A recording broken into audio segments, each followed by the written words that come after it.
உயர்கல்வி வழிகாட்டி தொடர்பான பாடங்கள் எடுக்கும் ஆசிரியர்களுக்கும் மாணவர்களுக்கும் வணக்கம். இன்றைக்கு நாம் NCET அதாவது நேஷனல் காமன் என்ட்ரன்ஸ் டெஸ்ட் போட்டித் தேர்வுக்கு எவ்வாறு விண்ணப்பத்தை பூர்த்தி செய்வது என்று பார்க்கலாம். முதலாவதாக கூகுளில் NCET ரெஜிஸ்ட்ரேஷன் என்று டைப் செய்து கொள்ளவும். பிறகு NCETயின் அதிகாரப்பூர்வ இணையதள பக்கத்தை கிளிக் செய்யவும்.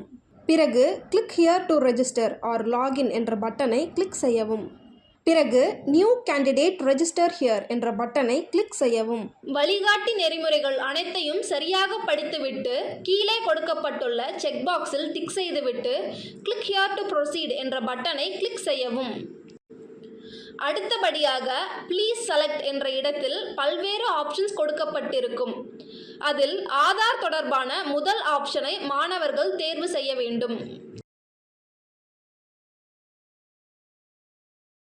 பிறகு நம் ஆதார் எண்ணில் இடம்பெற்றுள்ள தொலைபேசி எண்ணிற்கு அனுப்பப்படும் OTP நம்பரை குறிப்பிட்டு வேலிட் OTP என்ற பட்டனை கிளிக் செய்யவும்.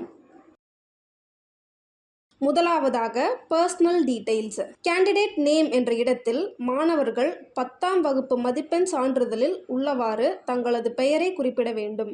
ஃபாதர்ஸ் ஆர் கார்டியன்ஸ் நேம் என்ற இடத்தில் மாணவரின் தந்தை அல்லது பாதுகாவலரின் பெயரை குறிப்பிட வேண்டும். மதர்ஸ் ஆர் கார்டியன்ஸ் நேம் என்ற இடத்தில் மாணவரின் தாய் அல்லது பாதுகாவலரின் பெயரை குறிப்பிட வேண்டும். ஜெண்டர் என்ற இடத்தில் மேல், ஃபீமேல், தேர்ட் ஜெண்டர் என்று 3 ஆப்ஷன்ஸ் கொடுக்கப்பட்டிருக்கும். நாம் பொருத்தமான ஒன்றை தேர்வு செய்ய வேண்டும். நேஷனாலிட்டி என்ற இடத்தில் நாம் இந்தியராக இருக்கும் பட்சத்தில் இந்தியன் என்று குறிப்பிட வேண்டும். ஐடென்டிட்டி டைப் என்ற இடத்தில் any other valid government identity with photograph என்ற ஆப்ஷனை தேர்வு செய்யவும். ஐடென்டிஃபிகேஷன் நம்பர் என்ற இடத்தில் மாணவரின் ஆதார் எண்ணை குறிப்பிட வேண்டும். அடுத்தபடியாக பிரசன்ட் அட்ரஸ். இங்கு நம் வீட்டின் முகவரியை குறிப்பிட வேண்டும். இதில் நாடு, மாநிலம், மாவட்டம், பின்கோடு ஆகியவைகளை குறிப்பிட வேண்டும்.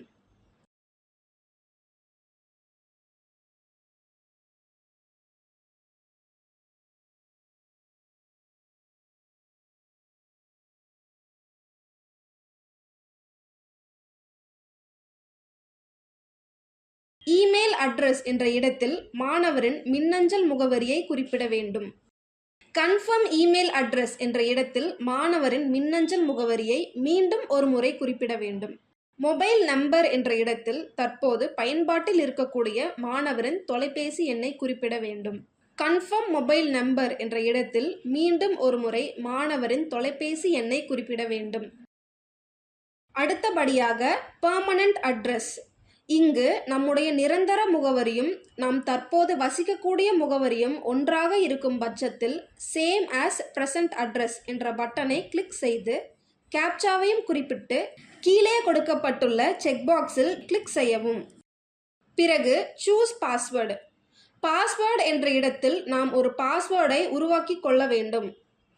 பாஸ்வேர்டு என்பது 8 முதல் 13 கேரக்டர்ஸ் இருக்க வேண்டும்.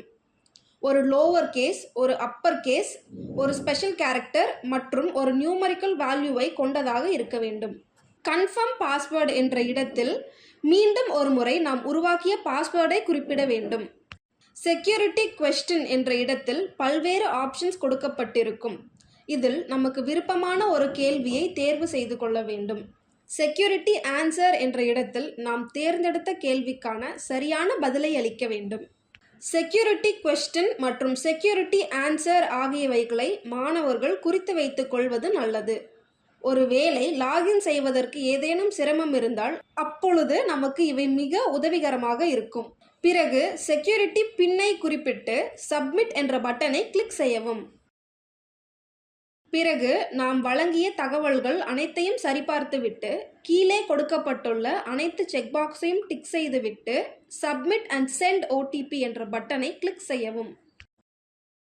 ஒருவேளை ஏதேனும் தவறு இருந்தால் எடிட் ரெஜிஸ்ட்ரேஷன் ஃபார்ம் என்ற பட்டனை கிளிக் செய்து சரி செய்து கொள்ளவும். அடுத்தபடியாக இமெயில் OTP என்ற இடத்தில் நாம் குறிப்பிட்டுள்ள மாணவரின் மின்னஞ்சல் முகவரிக்கு அனுப்பப்படும் OTP நம்பரை குறிப்பிட வேண்டும். பிறகு செக்யூரிட்டி பின்னை குறிப்பிட்டு வெரிஃபை என்ற பட்டனை கிளிக் செய்யவும். பிறகு அப்ளிகேஷன் நம்பர் என்ற இடத்தில் நாம் மின்னஞ்சல் முகவரிக்கு அனுப்பப்படும் அப்ளிகேஷன் நம்பரை குறிப்பிட வேண்டும். பாஸ்வேர்டு என்ற இடத்தில் நாம் உருவாக்கிய பாஸ்வேர்டை குறிப்பிட வேண்டும். பிறகு செக்யூரிட்டி பின்னை குறிப்பிட்டு லாகின் என்ற பட்டனை கிளிக் செய்யவும். பிறகு மீண்டும் மாணவரின் மின்னஞ்சல் முகவரிக்கு அனுப்பப்படும் OTP நம்பரை குறிப்பிட வேண்டும். பிறகு செக்யூரிட்டி பின்னை குறிப்பிட்டு வெரிஃபை என்ற பட்டனை கிளிக் செய்யவும். பிறகு இடது பக்கத்தில் அப்ளிகேஷன் என்ற பட்டனை கிளிக் செய்து கான்டாக்ட் டீடைல்ஸ் என்ற பட்டனை கிளிக் செய்யவும். பிறகு நம் நிரந்தர முகவரியையும் நாம் தற்போது வசிக்கக்கூடிய முகவரியையும் சரிபார்த்துவிட்டு கீழே கொடுக்கப்பட்டுள்ள செக் பாக்ஸில் டிக் செய்துவிட்டு சேவ் அண்ட் நெக்ஸ்ட் என்ற பட்டனை கிளிக் செய்யவும். படியாக கேட்டகரி என்ற இடத்தில் நம்முடைய வகுப்பை குறிப்பிட வேண்டும். நாம் BC, MBC, BCM, DNC வகுப்பை சார்ந்தவர்களாக இருந்தால் OBC, NCL என்று மட்டுமே குறிப்பிட வேண்டும். கன்ஃபர்ம் கேட்டகரி என்ற இடத்தில் மீண்டும் ஒரு முறை நம்முடைய வகுப்பை குறிப்பிட வேண்டும். அடுத்தபடியாக category certificate ID or number என்ற இடத்தில் நம் சாதிச் சான்றிதழில் இடம்பெற்றுள்ள நம்பரை குறிப்பிட வேண்டும். Name of the authority issuing the category certificate என்ற இடத்தில் நமக்கு சாதிச் சான்றிதழை வழங்கிய அதிகாரியை குறிப்பிட வேண்டும். கேட்டகரி சர்டிஃபிகேட் இஷ்யூ டேட் என்ற இடத்தில் நாம் எப்பொழுது சாதிச் சான்றிதழை பெற்றோம் என்ற தேதியை குறிப்பிட வேண்டும். Are you a PWD or PWBD candidate having a valid and live disability certificate issued by a medical board of government என்ற இடத்தில் நாம் மாற்றுத்திறன் கொண்ட மாணவராக இருக்கும் பட்சத்தில் அதற்கான சதவீதத்தையும் குறிப்பிட வேண்டும். எஸ் என்று குறிப்பிடும் பட்சத்தில் நாம் எந்த வகையான மாற்றுத்திறன் கொண்டவர் என்றும் நாம் போட்டித் தேர்வை எழுதும் பொழுது எழுத்தர் தேவையா என்றும் எத்தனை சதவீதத்தில் மாற்றுத்திறன் கொண்டவர் என்றும் குறிப்பிட வேண்டும். மாற்றுத்திறன் கொண்ட மாணவராக இல்லாத பட்சத்தில் நோ என்று குறிப்பிட வேண்டும். ஆர் யூ அ டயபெட்டிக் என்ற இடத்தில் நமக்கு சர்க்கரை நோய் இருக்கும் பட்சத்தில் எஸ் என்றும் இல்லை என்றால் நோ என்றும் குறிப்பிட வேண்டும். ஃபாதர்ஸ் ஆர் கார்டியன் குவாலிஃபிகேஷன் என்ற இடத்தில் நமது தந்தை அல்லது பாதுகாவலரின் கல்வி தகுதியை குறிப்பிட வேண்டும். ஃபாதர்ஸ் ஆர் கார்டியன் ஆக்குபேஷன் என்ற இடத்தில் நம்முடைய தந்தை அல்லது பாதுகாவலரின் பணியை குறிப்பிட வேண்டும். மதர்ஸ் ஆர் கார்டியன் குவாலிஃபிகேஷன் என்ற இடத்தில் நமது தாய் அல்லது பாதுகாவலரின் கல்வி தகுதியை குறிப்பிட வேண்டும். மதர்ஸ் ஆர் கார்டியன் ஆக்குபேஷன் என்ற இடத்தில் நம்முடைய தாய் அல்லது பாதுகாவலரின் பணியை குறிப்பிட வேண்டும். Annual income of parents or guardian என்ற இடத்தில் நம் பெற்றோரின் ஆண்டு வருமானத்தை குறிப்பிட வேண்டும். ஆர் யூ அ ட்வின் என்ற இடத்தில் நீங்கள் இரட்டையர்களாக இருந்தால் 2025 NCET தேர்விற்கு விண்ணப்பித்திருக்கிறீர்களா என்பதை தெளிவாக குறிப்பிட வேண்டும். டொமைசைல் ஸ்டேட் என்ற இடத்தில் தமிழ்நாடு என்று குறிப்பிட வேண்டும். பிளேஸ் ஆஃப் ரெசிடென்ஸ் என்ற இடத்தில் நம்முடைய இல்லம் நகர்ப்புறத்தில் அமைந்திருந்தால் அர்பன் என்றும் கிராமப்புறத்தில் அமைந்திருந்தால் ரூரல் என்றும் குறிப்பிட வேண்டும். மோட் ஆஃப் ப்ரிப்பரேஷன் என்ற இடத்தில் நாம் எந்த வழியில் NCET போட்டித் தேர்விற்கு தயாராகிறோம் என்பதை குறிப்பிட வேண்டும். Medium of study in qualifying examination என்ற இடத்தில் நாம் ஆங்கில வழியில் படிக்கிறோமா அல்லது தமிழ் வழியில் படிக்கிறோமா என்பதை குறிப்பிட வேண்டும். பிறகு கேப்சாவை குறிப்பிட்டு கீழே கொடுக்கப்பட்டுள்ள செக் பாக்ஸில் டிக் செய்துவிட்டு சேவ் அண்ட் நெக்ஸ்ட் என்ற பட்டனை கிளிக் செய்யவும். அடுத்தபடியாக குவாலிஃபிகேஷன் டீடைல்ஸ். இங்கு நமது 10வது மற்றும் 12வது வகுப்பு தொடர்பான தகவல்களை குறிப்பிட வேண்டும். முதலாவதாக 10வது வகுப்பில் ரிசல்ட் ஸ்டேட்டஸ் என்ற இடத்தில் பாஸ்ட் என்று குறிப்பிட வேண்டும். இயர் ஆஃப் பாசிங் என்ற இடத்தில் நாம் எந்த ஆண்டு 10ஆம் வகுப்பை முடித்தோம் என்பதை குறிப்பிட வேண்டும். குவாலிஃபையிங் எக்ஸாம் என்ற இடத்தில் 10th ஆர் ஈக்குவலண்ட் என்று குறிப்பிட வேண்டும். பிளேஸ் ஆஃப் ஸ்கூலிங் என்ற இடத்தில் நம்முடைய பள்ளி நகர்ப்புறத்தில் அமைந்திருந்தால் அர்பன் என்றும் கிராமப்புறத்தில் அமைந்திருந்தால் ரூரல் என்றும் குறிப்பிட வேண்டும். Type of school or college என்ற இடத்தில் கவர்மெண்ட் ஸ்கூல் என்று குறிப்பிட வேண்டும். குவாலிஃபையிங் எக்ஸாம் கண்ட்ரி என்ற இடத்தில் இந்தியா என்று குறிப்பிட வேண்டும். குவாலிஃபையிங் எக்ஸாமினேஷன் ஸ்டேட் என்ற இடத்தில் தமிழ்நாடு என்று குறிப்பிட வேண்டும். குவாலிஃபையிங் எக்ஸாமினேஷன் டிஸ்ட்ரிக்ட் என்ற இடத்தில் நாம் எந்த மாவட்டத்தில் 10ஆம் வகுப்பை படித்து முடித்தோம் என்பதை குறிப்பிட வேண்டும். போர்டு நேம் என்ற இடத்தில் Tamil Nadu state board of school examination secondary என்று குறிப்பிட வேண்டும். School or college name address என்ற இடத்தில் நாம் 10ஆம் வகுப்பு படித்த பள்ளியின் பெயரையும் அதன் முகவரியையும் குறிப்பிட வேண்டும்.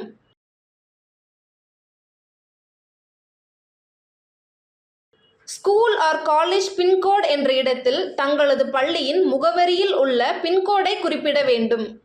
ரோல் நம்பர் என்ற இடத்தில் 10ஆம் வகுப்பு மதிப்பெண் சான்றிதழில் இடம்பெற்றுள்ள மாணவரின் ரோல் நம்பரை குறிப்பிட வேண்டும். ரிசல்ட் மோட் என்ற இடத்தில் பர்சன்டேஜ் என்பதை தேர்வு செய்ய வேண்டும். டோட்டல் மார்க்ஸ் என்ற இடத்தில் 500 என்று குறிப்பிட வேண்டும்.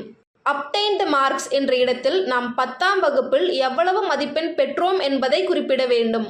அடுத்தபடியாக 12th qualification details. Result status என்ற இடத்தில் அப்பியரிங் என்று குறிப்பிட வேண்டும். இயர் ஆஃப் பாசிங் என்ற இடத்தில் 2025 என்று குறிப்பிட வேண்டும். குவாலிஃபையிங் எக்ஸாம் என்ற இடத்தில் பல்வேறு ஆப்ஷன்ஸ் கொடுக்கப்பட்டிருக்கும். முதல் ஆப்ஷனை குறிப்பிட வேண்டும். பிளேஸ் ஆஃப் ஸ்கூலிங் என்ற இடத்தில் நம்முடைய பள்ளி நகர்ப்புறத்தில் அமைந்திருந்தால் அர்பன் என்றும், கிராமப்புறத்தில் அமைந்திருந்தால் ரூரல் என்றும் குறிப்பிட வேண்டும். Type of school or college என்ற இடத்தில் கவர்மெண்ட் ஸ்கூல் என்று குறிப்பிட வேண்டும். குவாலிஃபையிங் எக்ஸாம் கண்ட்ரி என்ற இடத்தில் இந்தியா என்று குறிப்பிட வேண்டும். குவாலிஃபையிங் எக்ஸாமினேஷன் ஸ்டேட் என்ற இடத்தில் தமிழ்நாடு என்று குறிப்பிட வேண்டும். குவாலிஃபையிங் எக்ஸாமினேஷன் டிஸ்ட்ரிக்ட் என்ற இடத்தில் நாம் எந்த மாவட்டத்தில் 12ஆம் வகுப்பு படித்து கொண்டிருக்கிறோம் என்று குறிப்பிட வேண்டும். போர்டு நேம் என்ற இடத்தில் Tamil Nadu state board of school examination secondary என்று குறிப்பிட வேண்டும். School or college name address என்ற இடத்தில் நாம் 12ஆம் வகுப்பு படித்த பள்ளியின் பெயரையும் அதன் முகவரியையும் குறிப்பிட வேண்டும். ஸ்கூல் ஆர் காலேஜ் பின்கோட் என்ற இடத்தில் தங்களது பள்ளியின் முகவரியில் உள்ள பின்கோடை குறிப்பிட வேண்டும். ரோல் நம்பர் என்ற இடத்தில் நம்முடைய 12ஆம் வகுப்பு பொதுத் தேர்வு ரோல் நம்பரை குறிப்பிட வேண்டும். பிறகு கேப்சாவை குறிப்பிட்டு கீழே கொடுக்கப்பட்டுள்ள செக் பாக்ஸில் டிக் செய்துவிட்டு சேவ் அண்ட் நெக்ஸ்ட் என்ற பட்டனை கிளிக் செய்யவும். அடுத்தபடியாக செலக்ட் யூனிவர்சிட்டி நேம் என்ற இடத்தில் மாணவர்கள் 3 பல்கலைக்கழகங்களை தேர்வு செய்து கொள்ளலாம்.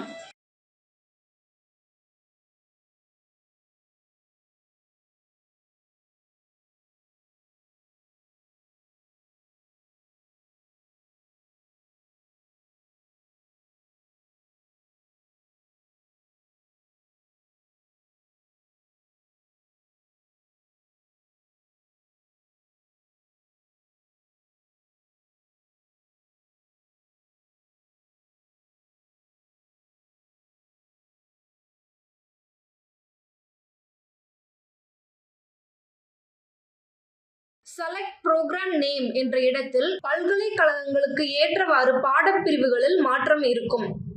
அதை நாம் மிகுந்த கவனத்துடன் பார்த்து பாடப்பிரிவை தேர்வு செய்ய வேண்டும். பிறகு கேப்சாவை குறிப்பிட்டு கீழே கொடுக்கப்பட்டுள்ள செக் பாக்ஸில் டிக் செய்துவிட்டு சேவ் அண்ட் நெக்ஸ்ட் என்ற பட்டனை கிளிக் செய்யவும். அடுத்தபடியாக test paper R subject selection. இங்கு மீடியம் ஆஃப் டெஸ்ட் பேப்பர் என்ற இடத்தில் நாம் ஆங்கில வழியில் தேர்வு எழுத விரும்புகிறோமா அல்லது தமிழ் வழியில் தேர்வு எழுத விரும்புகிறோமா என்பதை குறிப்பிட வேண்டும்.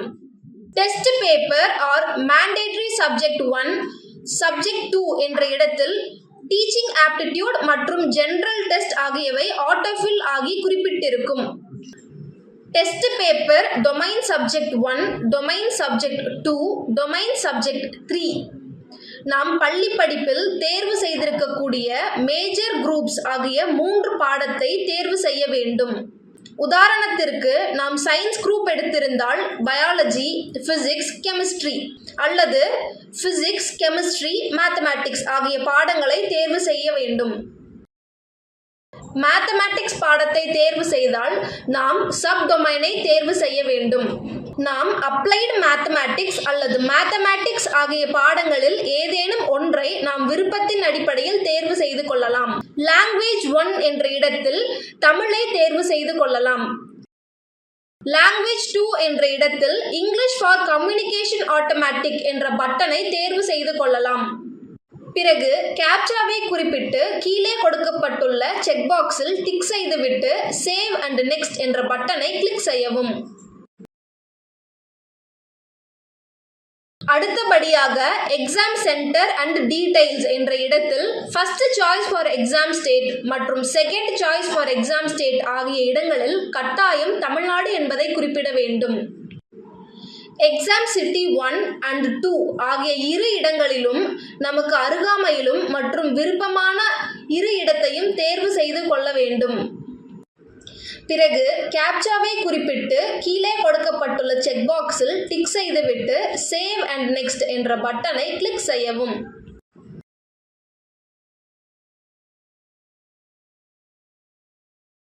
அடுத்தபடியாக டாக்குமெண்ட்ஸ் அப்லோடு.